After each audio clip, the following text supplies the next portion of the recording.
სახელითა მამისათა და ძისათა და წმინდისა სულისათა ამინ.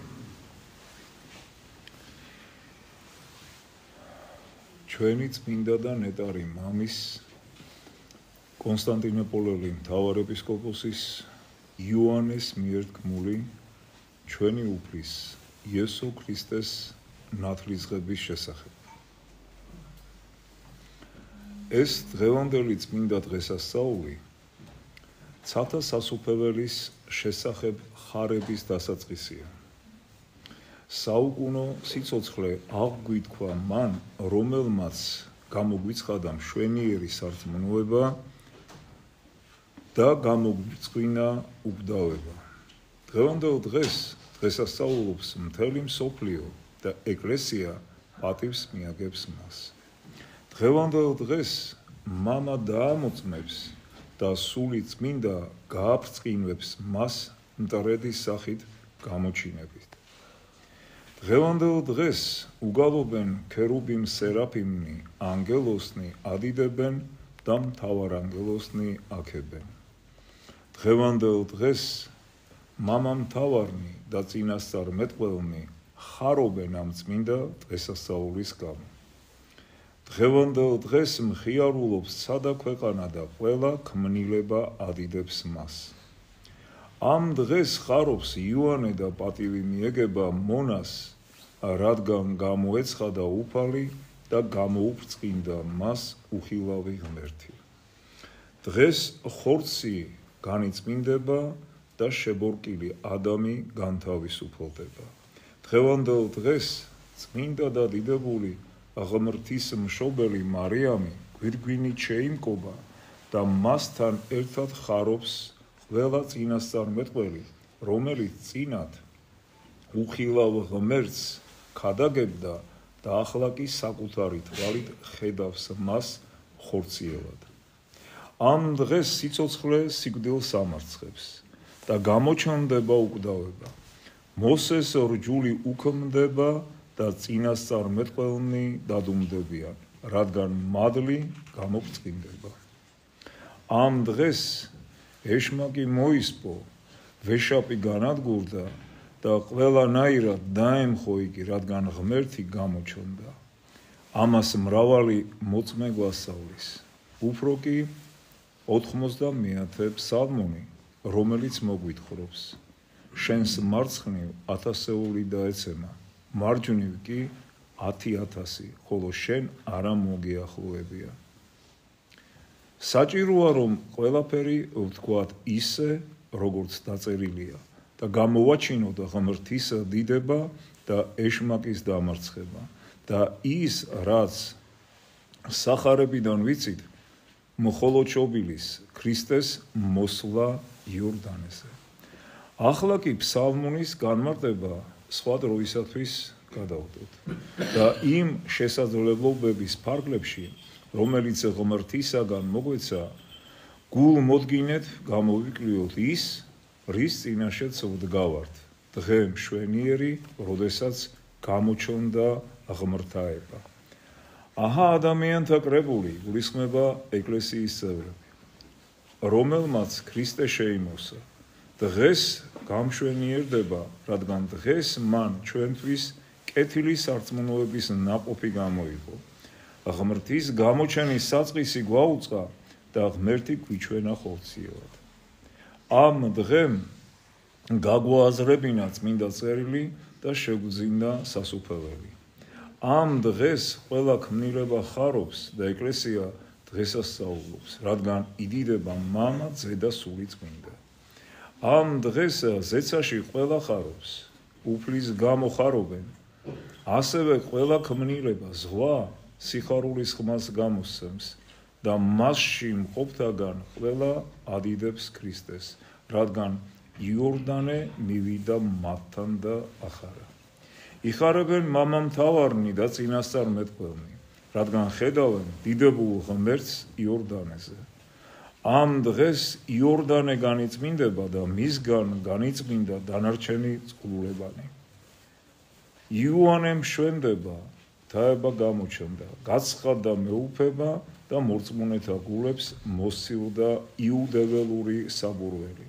თავისთავად ძალდაუტანებლად გაუქმდა წინა დაცვეთა და წინა დაცვეთის ნაცვლად არის სარწმუნოება. ამ დღეს გამოჩნდა სიცოცხლე, განქარდა სიკვდილი, ბნელი ხილებული ქმნა, ეშმაკი გლობს, ვეშაპი განადგურდა. ამ დღეს აღდგა უკვდავების ნიშანი და ურჯულოების ყოველგვარი სიავე დაემხო. დღეს იდიდება ქალწული, რადგან ვინც მისგან იშვა, აღმოჩნდა, რომ ის ღმერთიცაა და კაციც და მას არ ჰყავს ხორციელი მამა. უხილავი და უხორცო დღეს ზეციდან მამის მიერ დამოწმებული იორდანეზე ყველასათვის დასანახად იხილვება. ეჰარაოდენ სავსეა სიხარულით მარიამი, ქალწული, რომლისთვისაც უცხო იყო მშობიარობაზე ფიქრიც კი, სულიწმინდის მიერ ღირსი გახდა, რომ ეშვა და იდიდა იგი, როდესაც მდინარეში ჩავიდა უფალი, როგორც მეუფე და განკვირდნენ წყალნი, როდესაც გაიხსნა ცა და გადმოვიდა სულიწმინდა მტრედის სახით, როდესაც მამამ დაამოწმა ზეციდან, ეს არის ძე ჩემი საყვარელი, რომელიმე საფნო ვიყავ. და ხედავდა ღვთისმშობელი იოანეს და ანგელოზთა კრებულს, გაქვევებულ იუდეველებს და დამწუხრებულ გაქცეულ ეშმაკს. ამ ყველაფერს ხედავდა ქალწული და იუდეველებს გაბედულად ეუბნებოდა. ხოი რჯულის დამარღვეველნო, იუდეველნო, უსამართლონო და ჭეშმარიტების მტრებო, შვიდობის მოწინააღმდეგენო, ესესაა უფალმა გამხილად წყლიდან და გამათავისუფლად თქვენი გაუკუღმართებული სიმართლისაგან. ამიერიდან ჩანს იოსების იგულისხმება მართალი იოსები, სიმართლე და სიწმინდით ღვთისმსახურება. ჩანს ჩემი უბიძოება, სიწმინდე და მუცლის ნაყოფი. მაგრამ ჩემგან ნაშობის საქმეები ახლა სიახლეთ ეჩვენებათ. როცა ის თავადაა რჯულის დამაწესებელი, სინამდვილეში კი მისი სახით რჯულისა და წინასწარ მეტყველებათა აღმასრულებელი მოგვანიჭა. და რაც ადრე ნაწინასწარმეტყველები იყო, ახლა გაცხადდა, ამბობდა მარიამი სულიერი სიხარულით. ქრისტეს განცხადებულ კაცთმოყვარებას ახლა უკვე ეკლესიაც გადაგებს. ესაიას პირით. მოინათლე იერუსალემ, რადგან მოახლოებულია შენი ნათელი, უფლის დიდება შენზე გამობრწყინდება. ნამდვილად გამოგვიბრწყინდა ნათელი აქამდე ბნელში და სიკვდილის აჩრდილებში მყოფ.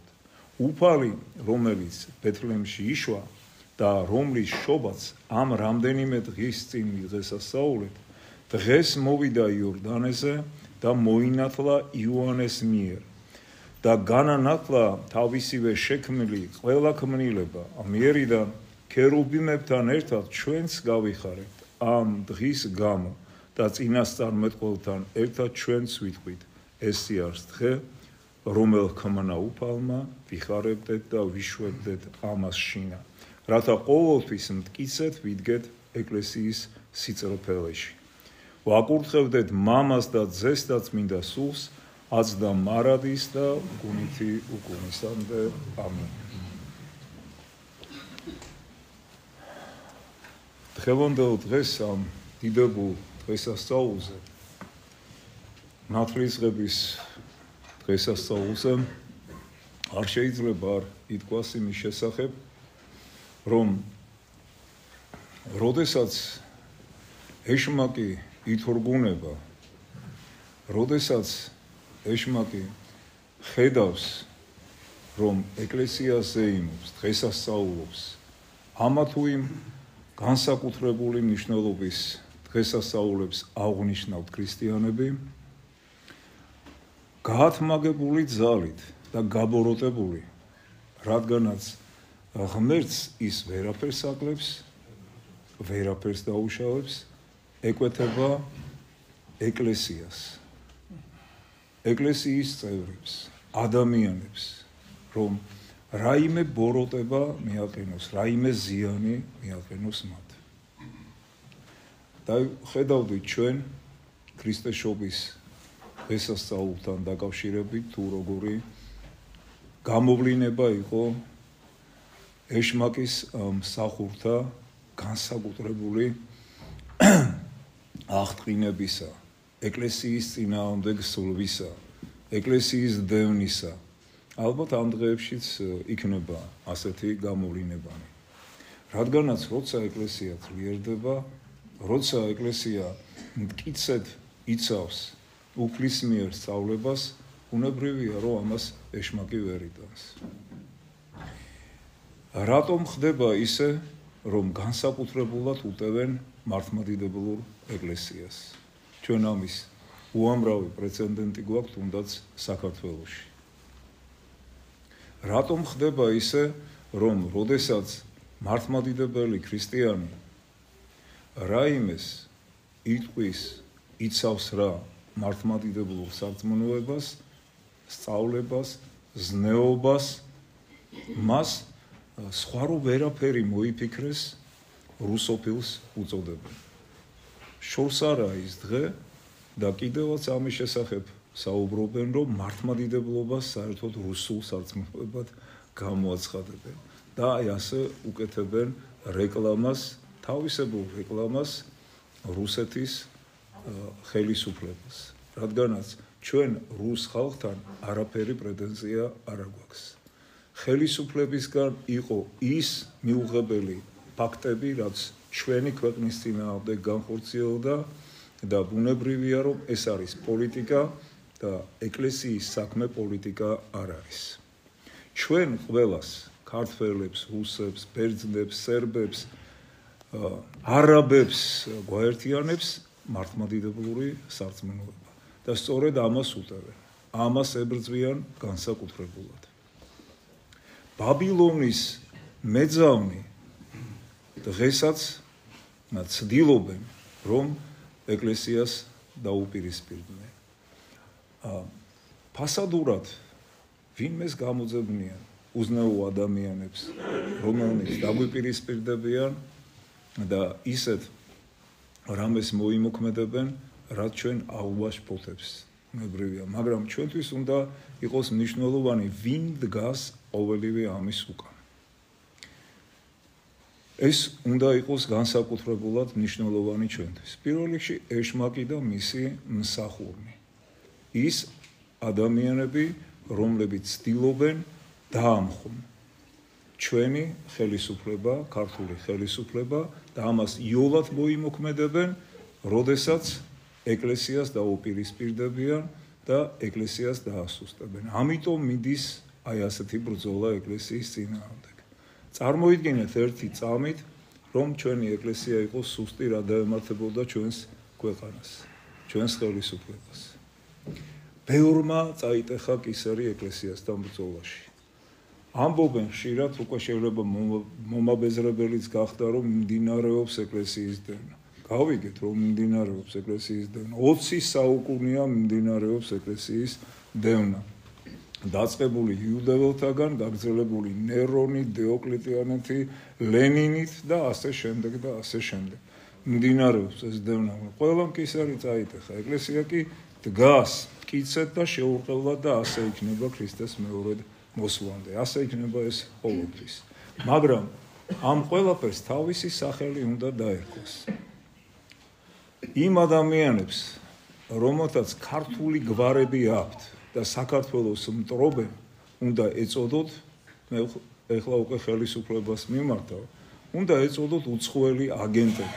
ისინი არ არიან ქართველები, არ არიან მართლმადიდებლები, ამას პირდაპირ ამბობენ და არ არიან ჩვენი ქვეყნის შვილები. ისინი უსამშობლო ხალხია. ამიტომ არ არის პრობლემა, როგორც არის სხვა ქვეყნებში, დაერქვათ მათ უცხოელი აგენტები. ასევე ის საერთაშორისო არასამთავრობო ორგანიზაციები, რომლებიც დგან ამ საცოდავი ბაბილონის მეძავების უკან, იქნეს მხილებული. დაიკრძალოს მათი საქმიანობა საქართველოში, ესეთი დესტრუქციული და ეკლესიის საწინააღმდეგო საქმიანობა, რომელსაც ისინი ეწევიან. მთლიანად ჩვენი ქვეყნის წინააღმდეგ. აი დააკვირდით ერთ რამეს. ყველა ის ადამიანი, ვინც ეკლესიის საწინააღმდეგოდ გამოდის, ფინანსდება უცხოეთიდან. ყველა ეს ადამიანი, ყველა ის ორგანიზაცია, რომელიც ეკლესიის წინააღმდეგ გამოდის, ფინანსდება უცხოეთიდან. რატომ არ შეიძლება, რომ ამას ქართული ხელისუფლება შეეწინააღმდეგოს? შეიძლება. უფრო მეტი გაბედულებაა საჭირო, უფრო მეტი გამბედაობაა საჭირო და დაისვენებს ეს ხალხი ჩვენი მოსახლეობა. აი ამ ვამპირებისაგან, რომელთაც უნდათ ბრძოლა ეკლესიასთან და ბრძოლა ჩვენს ქართულ მენტალობასთან. ხედავთ, რა ხდება უცხოეთში. მე მხოლოდ ერთ მაგალითს გეტყვით. საფრანგეთს დღეს მართავს გეი კლუბი. პრეზიდენტი არატრადიციული ორიენტაციისა, პრემიერ-მინისტრი. კაცი გათხოვილი იყო, კაცზე, რომელიც ახლა დაინიშნა მის მიერ საგარეო საქმეთა მინისტრად. განათლების მინისტრი არატრადიციული ორიენტაციისა. მთელი ეს მმართველობა დღევანდელი საფრანგეთისა არიან ჰომოსექსუალები. აი ესე დღეში ჩავარდა საფრანგეთი. და თუ ჩვენ ამას დროზე წინ არ აღუდგებით, აი ამ ორგანიზაციების, საელჩოების საქმიანობა საქართველოში ჩვენთანაც იგივეს აპირებენ. ჯერ არ გამოუვიდა და არც გამოუვათ, როცა ეკლესია მტკიცედ იდგება და ამას ამხელს. ამიტომ არანაირი კომპრომისი არ შეიძლება ეკლესიის მიერ მათთან. არანაირი კომპრომისი და არც ის ხატი უნდა გაბრძანებულიყო ტაძრიდან და არც იმ ხატთან დაკავშირებით ჩასწორება არ უნდა მომხდარიყო. ხვალ იტყვია, რადგანაც წმინდა გიორგი מחვილით ხელშია, სხვა წმინდანები מחვილით ხელში არიან, ეს ზალადობა და უნდა წავშალოთ, ჩავასწოროთ და ასე შემდეგ. ამასაც იტყვიან, რა ვქნათ, ასე მოვიქცეთ. აი აქამდე მივა, თუ კი ჩვენ კომპრომისებზე და დათმობებზე წავალთ. ხომ ძალიან კარგად ვიცით, რასაც ებრძოლდნენ. იქ სტალინს კი არ ებრძოლდნენ, ან მატრონასხაც კი არა, ეკლესიას ებრძოლდნენ. ამიტომ არ შეიძლება არანაირი კომპრომისი ამ ხალხთან. დღევანდელი დღის მადლი, ნათლისღების დღის დღესასწაულის მადლი გეწეოდეთ თქვენ სრულიად საქართველოს და ყოველ მართლმადიდებელ ქრისტიანს ერთმა დაგლოცოთ და